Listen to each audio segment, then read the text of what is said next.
சிவசிவ திருச்சிற்றம்பலம்.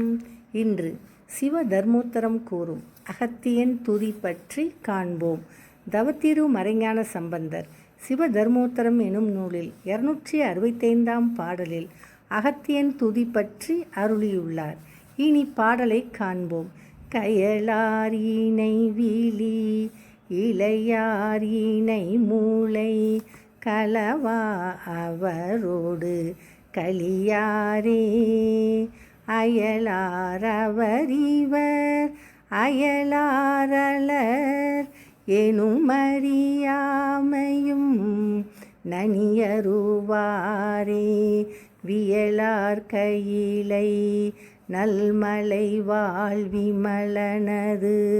விரையார் மலரடி விளைவாரே புயலார் வலம்புறு பொதிமாமலை முனி புகழே விளைவோடு புகழ்வாரே என்பதாகும். இப்பாடலில் வரும் கயல் என்றால் மீன், இணை என்றால் 2, இலை என்றால் அணிகலன், களி என்றால் மகிழ்வு, அயலார் என்றால் அக்கம் பக்கத்தில் வாழ்கின்றவர், நனி என்றால் மிக அதிகமாக, வியல் என்றால் அகலம், விமலன் என்றால் சிவபிரானை குறிக்கும், விரை என்றால் மனம், புயல் என்றால் மலை முகில், வளம் என்றால் செழிப்பு, விளைவு என்றால் விருப்பம், கலவா என்றால் கலந்து என்று பொருள்.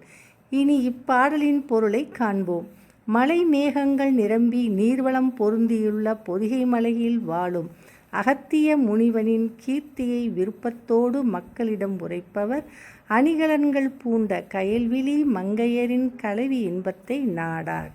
அவர் நமக்கு வேண்டியவர், இவர் நமக்கு வேண்டாதவர் என்று வேறு பிரித்து உணரும் அறியாமையை அடியோடு அகற்றிவிடுவார்.